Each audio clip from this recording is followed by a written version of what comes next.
CrossFit Entrevista de hoje vai falar sobre preparação de atleta. Para isso, a gente convidou o Luiz Martins, que é coach da Angar, e a Rita, que é atleta do Luiz, certo? Primeiramente, como a gente pode identificar um atleta? Você, como head coach, você olha e fala assim, essa menina ou esse cara tem potencial para ser um atleta? Assim, Lu, na verdade, a forma que eu trabalho, o atleta ele se manifesta com interesse competitivo inicial, né? E aí não tem uma seleção visual assim do atleta, né? Ele fala, eu quero competir, como é que é? Aí a gente faz todo um processo, né? Eu tenho um set list de coisas para puxar um perfil do atleta, identificar o nível que ele está atual e conversar com ele. Qual que é o seu passo? Você quer competir? Que tipo de competição você quer fazer? Aonde você quer chegar? E aí a gente vai sentar junto e passar toda essa trajetória dele. Né? Então aqui, na verdade, o aluno ele desperta o interesse de competir e ele vem buscar a gente não olha e fala, né? Só no caso assim das crianças, assim, mas como no CrossFit ainda está começando, a gente tem poucos alunos kids que dá para você falar, esse tem jeito para competir ou não. Geralmente os adultos que me procuram, né? Mas como dividir tudo isso? Ter um box, aliás, Angar tem 3 boxes, né? Isso. Então, como se dividir entre 3 boxes, cuidar, administrar, fazer os treinos e ainda cuidar de atleta? É complicado. É a mesma situação do atleta que trabalha, né? Ele tem que se dedicar ao emprego e ao treino dele, entendeu? Então eu tenho que pegar toda a logística do box, toda a administração do box e ainda cuidar dos treinos, né? A gente se vira, dá muito trabalho, mas consegue fazer assim, mas é uma dedicação de horário igual ao seu treino. E ainda tem os meus treinos também, né? Então você fica atolado de coisa. E para você, Rita, como que é ser atleta de CrossFit aqui no Brasil? É bem complicado, porque nós não temos patrocínio, né? São os atletas assim, mais de elite que conseguem. Nós não temos o apoio e tem isso também da gente ter que trabalhar. Eu tenho tenho um box de CrossFit, eu sou CrossFit em Belém. E aí, eu de longe fico... O Luiz me manda os treinos e aí eu tenho que conciliar treino, descanso, trabalho, dar aula, então é bem complicado. E como que é a rotina de um atleta, Luiz? Por exemplo, da Rita, como é que você estipula a rotina dela? Na verdade, ela que eu passo um questionário para o atleta, né? E ele me fala a rotina dele e os objetivos dele. E aí, a primeira mão, eu me adequo à rotina dele.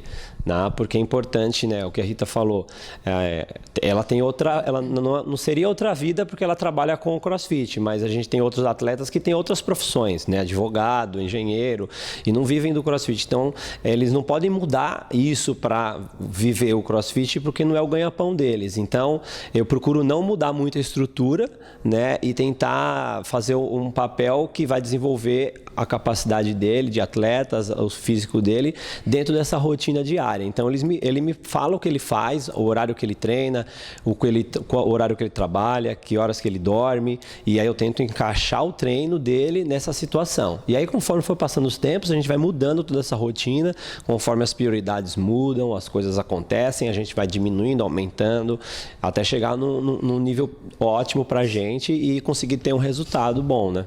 Quando que você percebeu assim, ou quando que as pessoas começaram a te chamar para essa preparação de atleta? Como começou isso na sua vida? Nossa, aqui na Angar começou desde o início, assim, né? Eu comecei no CrossFit, eu já era atleta master de natação, eu tinha me aposentado na natação, fiquei trabalhando só, e aí depois eu voltei para natação e descobri o CrossFit como uma preparação física para o meu esporte, então eu estava focado nisso, treinando. Quando eu resolvi cair de cara no CrossFit, falei, isso aqui é o que vai mudar minha vida, eu vou viver disso. Eu já mudei pensando em ter atleta de competição, né? Então, na verdade, isso foi desde o início do CrossFit. Então, eu sempre estimulei. Quando eu abri aqui a Angar, aqui na Vila Mariana, né? Então, já veio algumas pessoas treinar comigo, a minha esposa na época. Então, já foram logo tendo um projeto de competição desde o início, né? E aí, conforme os atletas foram melhorando, as pessoas foram melhorando, apareceram novos atletas, a Rita, que a gente está treinando à distância, né? É uma coisa nova para mim, desde do começo desse ano, né?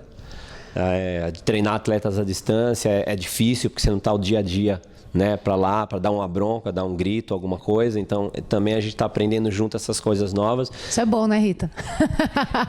E não é. A gente sente falta. É legal esse estímulo. Eu sinto que quando eu venho para cá, eu sempre tento vir, né? Sempre. E sempre quando eu venho, eu percebo que o meu desempenho é muito melhor aqui do que lá, sozinha, treinando só. O papel do coach não é só programar, né? Então, assim, o treinador, ele tem que ter uma confiança com o seu atleta muito bom. É uma via de duas mãos, né? Então, não é só você colocar no papel e mandar ele fazer. Você tem que estar junto, faz um diferencial, né? De você, às vezes o cara tá cansado, não tá no dia bom, você conversa, não, faz só esse WOD e vão para cima, e aí você dá aquela motivada. Igual na competição também, isso vai fazer a diferença, uma torcida, e tudo isso influencia, é um conjunto de coisas na preparação, né? Como que é a rotina de treino? Como é que você pega toda essa planilha que ele manda para você, como é que você faz a sua semana? Eu tento seguir tudo que ele manda, independente do dia, se eu estou cansada ou não, mas eu tento seguir. Treino de manhã, tento fazer, porque eu também faço a planilha do Horácio.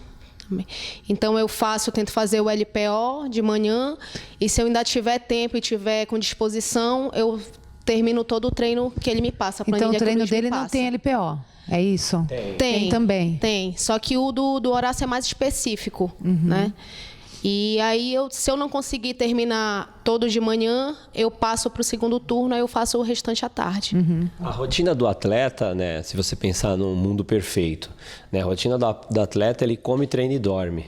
Né? Então, e se ele tiver o tempo todo, é igual um trabalho, né? O atleta não é que algumas pessoas têm isso como hobby, né? Treinar e competir. Mas um atleta profissional, que você pega um cara que é olímpico, um atleta do games, né? Quando eu fiz o curso de competitors com o Spiller, ele colocou uma programação dele falando quando ele começou a treinar CrossFit, que ele dava mais de 20 aulas por semana, e o tempo que ele treinava, até o último programa dele que ele entrou no último Games, ele dava uma aula por semana, né? Então, tudo isso interfere, ainda mais quando você é dono de um box, é o seu negócio, é o seu empenho. Então, você chega, acontece algum problema, é você que tem que resolver, né? São as suas coisas, né? No seu trabalho, independente de ser no box ou não, mas você pega o Denrick, por exemplo, que é meu atleta, ele é engenheiro, então, assim, tem dias praticamente, tem semana que ele treina 3 vezes por semana, porque ele tem os serviços dele, ele tem as coisas dele para fazer, então ele chega à noite, então não dá para você ficar, né, pensando que você vai ter que tentar ajeitar o mais perfeito possível dentro da sua realidade, até você ter uma condição de um dia viver, né? Hoje em dia, a maioria dos atletas de CrossFit, né, do Brasil e talvez da Latinoamérica, não sei se da América Latina eu tenho esse dado para te falar, mas do Brasil todos trabalham com CrossFit, né? Ou são donos de box, né? Ou são coaches, ou são sócios, né? É difícil ter uma pessoa à parte daquilo, né, que você tem. Então, tem o Tato, né? O Tato é estudante de engenharia, sim, né? O que eu conheço é só o Tato e o Denrick, assim. Eu não sei se tem outra pessoa, mas e o Denrick é só atleta e engenheiro, entendeu? A maioria tinha minha esposa, a Dani, né? Que ela é advogada, mas ela é minha esposa, entendeu? Então tá ligado diretamente, né? O CrossFit tá ligado à vida dela. Bom, no caso da Rita, ela treina em Belém. Aliás, eu até quero saber como que tá o CrossFit lá em Belém. Bem, nós temos, eu acho que são 5 ou 6 em Belém agora. Nossa box vai fazer 2 anos agora, na outra semana. E tá indo bem. Nós temos em torno de 300 alunos na nossa box. As outras boxes eu acho que também tem bastante aluno. E tá divulgando bastante. Eu sou a primeira do Norte, né, a competir fora. E consegui me classificar no passado para o torneio CrossFit Brasil, então isso deu bastante visibilidade. Esse ano consegui de novo me classificar, então acho que só tende a crescer cada vez mais. Essa parte agora do coach, você acompanha quando chega um campeonato? Porque até então ela treinou longe de você. Como, na hora do campeonato, como é que funciona? Eu acompanho em quase todas as competições, independente do nível, eu vou acompanhar os meus atletas, né? Desde Mas aí ela vai como hangar ou ela vai representando o box dela? Essa do torneio CrossFit Brasil, ela está representando o box dela. Ah, entendi. Ela sou CrossFit e eu acompanho ela da mesma forma. Entendi. Né? Ela fez a seletiva pela região Nordeste e tudo. Né? E eu vou acompanhar ela na competição como qualquer outro atleta meu. E para você, na hora do campeonato, que você tem o coach, que você teve a distância o tempo inteiro, ele está próximo? Na verdade, para mim faz muita diferença porque eu sempre fui acostumada a competir só. Desde que eu comecei a competir, em 2014, quando eu comecei a treinar, que eu comecei em academia ainda, eu viajava, decidia, vou competir, vou e ia sozinha. E quando eu vi que o nível das meninas aqui, para cá, para essa região, era muito forte e que eu não ia conseguir acompanhar, foi quando eu decidi procurar o Luiz, né? Por indicação do Okubi, né? Comecei a fazer aula com ele de ginástica também. E ele me sugeriu e eu procurei o Luiz. E aí eu consegui ter uma evolução muito grande, né?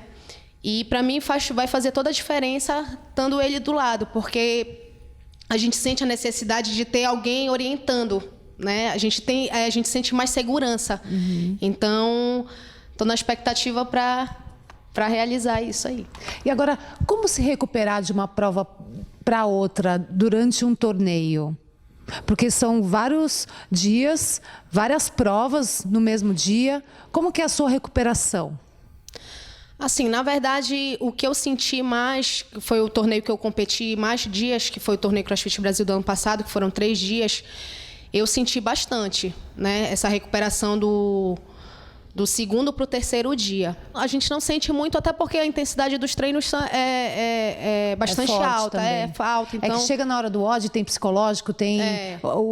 ali, você treinando no boxe é uma coisa, no torneio é outra. É verdade. Né? Mas, assim... Pós-torneio, eu preciso mais ou menos de uns 3, 4 dias para me recuperar. Mas dentro da prova, do torneio... Dentro da prova, 2 dias, não sinto tanto. Agora, 3 dias já fica bastante cansativo. O terceiro dia, a gente vai mais no psicológico do que no físico. O que você aconselha para um atleta na hora de um torneio? Esse descanso, essa preparação para a próxima prova?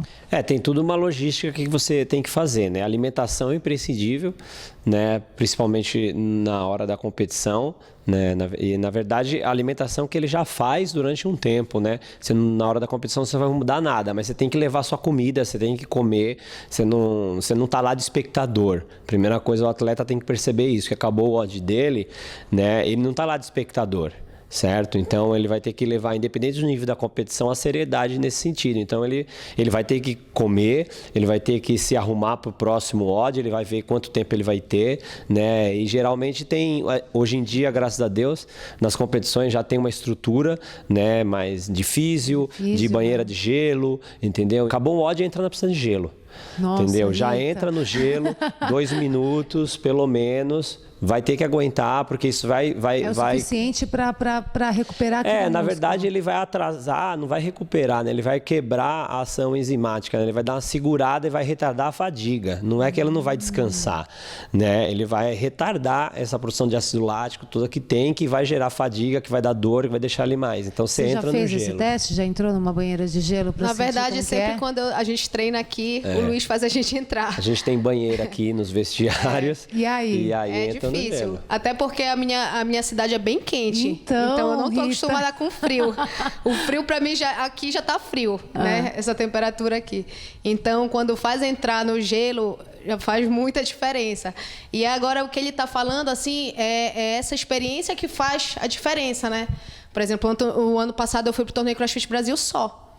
Então, essas coisas quando a gente vai sozinha, não tem experiência, a primeira vez... Nós não Nem fazemos percebe, isso, é. ninguém percebe. Isso aí interfere muito, principalmente quando você está num nível mais alto. Qualquer detalhe é importante. Faz toda a nessa diferença, hora, né? entendeu? E as competições tendem a crescer. Né? Hoje o game são 5 dias de competição, o CrossFit Brasil começou, eram 2 dias, já é 3, entendeu? Então já tem, você vai fazer no final de semana, você vai fazer 7, 8, 9 odds, entendeu? Então não é, o treino em si já te prepara, mas o pré do odd, da prova, né, no caso, e o pós é importantíssimo, né? De você estar alimentado e fazer uma recuperação à soltura com físio, determinado atleta tem alguma lesão, algum problema maior, precisa ter um cuidado maior. Então a gente já tem, né? A gente já leva os nossos físios, né? E já tem toda essa estrutura de acabou, vai pro gelo. E aí vamos pensar na próxima prova, o que aconteceu e assim vai. Quando acabar a competição, que a gente vê o que errou, aí coloca no papel o que precisa melhorar. Porque passou, a gente tem que pensar para frente, né? Agora, antes de um campeonato e depois de um campeonato, vamos falar do antes. Descanso. É necessário ou treina até os 45 do segundo tempo? Não, é necessário, mas isso aí também é bem individual, né? Eu trago isso da natação, eu falo do polimento, né? Então, você vai participar da competição, você tem que fazer essa semana sua ou um tempo antes. E cada atleta precisa de um jeito, ele precisa descansar de uma forma, né? Então, para você tem que conhecer o seu atleta e saber o quanto que ele precisa descansar, porque se você descansar demais, ele perde rendimento. Se você... No caso da Rita, por exemplo. A Rita, a gente ainda está vendo algumas formas, mas a Rita, ela uns 2, 3 dias de descanso, ela já está bem, né? Ela já está bem, mas assim, ela fica 2 dias sem fazer muita coisa, né? Então já precisa ter alguma coisa a mais. A Dani, por exemplo, um dia antes da competição, ela está fazendo os odds, ela está fazendo alguma coisa, não tem que zerar nada, né? E depois que termina o torneio? É indicado um descanso de quanto tempo? Não, ou do tipo, não? É um prêmio, né? Dia seguinte tá lá no box treinando de novo. Olha, a minha rotina aqui é após competição principal, né? Eu dou até uma semana de descanso. Olha que beleza. Né? Às vezes depende do que a gente faz. Às vezes também. Às né? vezes. Não é muito assim, não.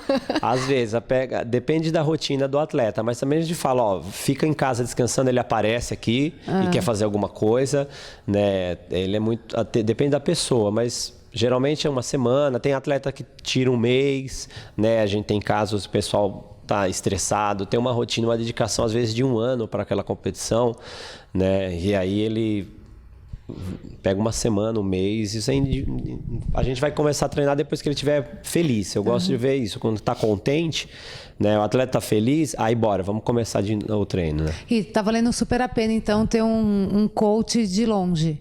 Tá valendo super a pena.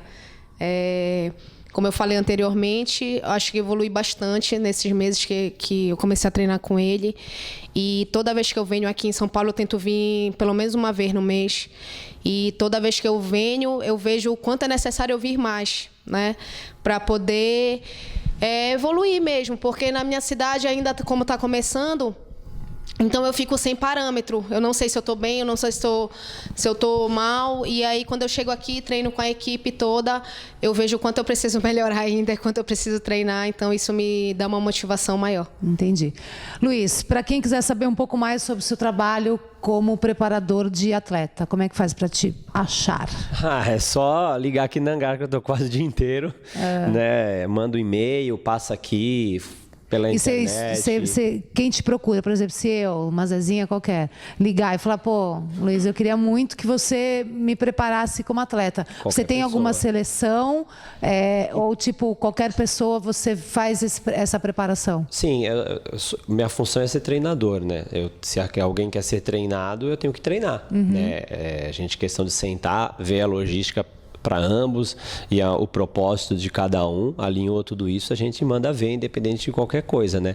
Aqui graças a Deus, na Angar a gente já fechou um negócio muito legal, que a gente não tem só eu, né? Tem o Horácio e tem o Glauco, né? Então o Horácio ele é responsável pelo LPO dentro da minha programação e o Glauco pela ginástica, né? Então eu monto toda a programação e eles que passam o treino, então são especialistas daquela área, né? Então a gente sentiu uma evolução muito grande, principalmente nisso de trabalhar, porque eu vivencio o LPO desde 2009, entendeu? O Horácio ele era atleta de LPO, entendeu? Treina super atletas, trabalha com o irmão dele. Então tem uma série de coisas que influenciam isso. O Glauco, 25 anos de ginástica olímpica. São especialistas, e né? isso contribui muito. E trouxe gente de fora para poder buscar, né? Às vezes apenas o trabalho do especialista, né? Às vezes o trabalho completo. Mas hoje aqui na Hangar, eu tenho equipes que treinam para competições scales, né? Grupos, na verdade, não é equipe, que todo mundo treina junto, mas pessoal que treina para o scale, o pessoal do Master, agora a gente incluiu uma equipe Master, então a gente está com 17 atletas Masters e tem gente que ainda não sabe fazer barra, entendeu? Então, e quer competir. Então, isso que é legal. O primeiro passo para o atleta é ele querer competir, independente de nível. Todo mundo tem que começar de algum lugar. É igual o CrossFit. Você tem que começar para melhorar. E aí, eu faço uma anamnese com o atleta. Eu tenho um histórico que eu passo um perfil dele com algumas perguntas, com cargas, com marcas de WOD. E aí a gente consegue identificar algumas fraquezas e a gente toma uma linha de trabalho a partir disso, né? Importante o atleta, para trabalhar com CrossFit, ele perceber que ele tem que fazer algumas coisas. Isso é obrigação, entendeu? Então, assim, não adianta que nem a menina veio fazer, eu não sei fazer barra e quero competir. Você vai ter que aprender barra, se você não quiser competir. Se você quiser competir, entendeu? Quantas vezes cai barra numa competição? Então é impossível uma pessoa não saber fazer isso. Então a gente traça aí esse perfil de falar, você vai ter que aprender barra. Então o seu treino, em vez de levantar mais peso, de correr mais rápido, fazer mais a parte de ginástica. É você fazer essa parte de ginástica que vai fortalecendo a sua barra. Aí você pegou esse tópico, a gente passa para outro e aí ele vai subindo o nível até chegar numa parte de uma preparação do atleta mais focado, né? Que aí vai ser uma preparação mesmo de competição em si, que a pessoa gosta de ver com um treininho diferenciado, né? Muita gente gosta, eu quero competir, e aí na verdade quer ter só o treino diferenciado, né? Mas não quer competir, porque a vida de atleta ela é muito dura, né? O atleta ele se dedica para a Rita vir para cá, deixar o box dela, deixar a cidade dela para vir para cá, é uma dedicação muito forte, entendeu? Então, o atleta ele tem uma rotina especial, o atleta ele é uma pessoa especial, entendeu? Então ele tem que estar disposto, às vezes, a abdicar algumas coisas da vida dele para o treino, né? Isso a gente vai concluindo com o tempo, com a pessoa, colocando na cabeça dela. É isso, Rita. É isso mesmo. Tem que gostar muito, porque a gente abre mão de muita coisa. Como eu falei, quem compete quer resultado bom. Então, um mínimo detalhe de sair à noite, de comer algo gostoso, sair da dieta. Então, tem que abrir mão de tudo isso para poder ter o resultado final. É isso aí. Rita, muito obrigada por ter vindo lá de Belém. Um beijo para todos os crossfitters de Belém. Muito obrigada. Boa sorte daqui por diante nas competições que você for participar. A gente quer saber mais da Rita aqui na Cross TV. Tá bom. Obrigada. Eu que agradeço o convite. É isso aí. Luiz, muito obrigada por ter nos sugerido essa pauta que é tão importante, porque eu acho que com o crescimento agora do CrossFit, existem muitas pessoas que querem competir, né? Tem muita gente que hoje já está um pouquinho mais avançado e fala, poxa, eu gostaria de participar de alguma competição para ver qual é que é. Então, gente, se às vezes dentro do seu box, o seu coach, eu não quero ter atleta aqui dentro, porque eles têm o direito, né? O box tem o direito de não querer preparação de atletas, né? Existem muitos outros coaches que preparam, né? Muito obrigado pelo espaço e acho que é importante isso mesmo para as pessoas terem noção. Às vezes o aluno ele fala, mas eu comecei hoje e tenho 40 anos e eu não vou chegar naquele nível. Porque a gente só olha o bom, né?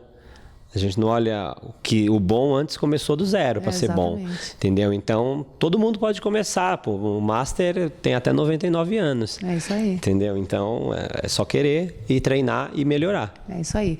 Bom, agora você vai ficar com mais um desafio do Chiquinho e tenho certeza que esse vai ser casca grossa. A gente se encontra no próximo Cross TV Entrevista. Até lá. Fala aí, galera, você que estava esperando por mais um desafio do Chiquinho, chegou o grande dia. E hoje vai ser um movimento de ginástica com peso corporal e na força.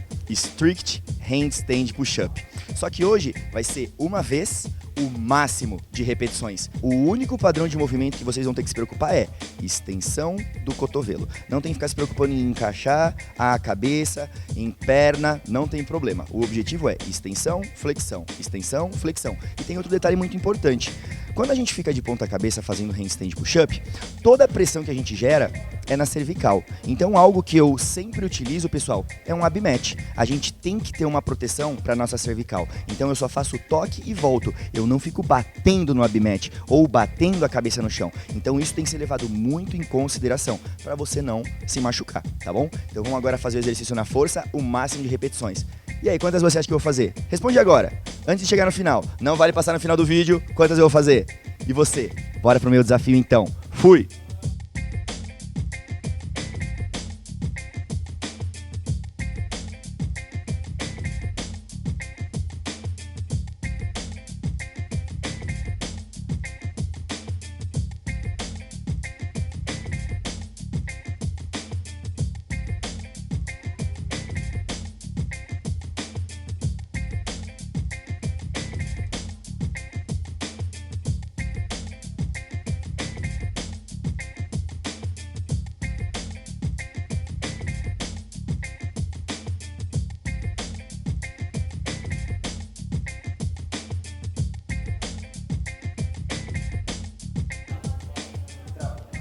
E a pergunta é, quantas repetições será que você faz? Vamos lá?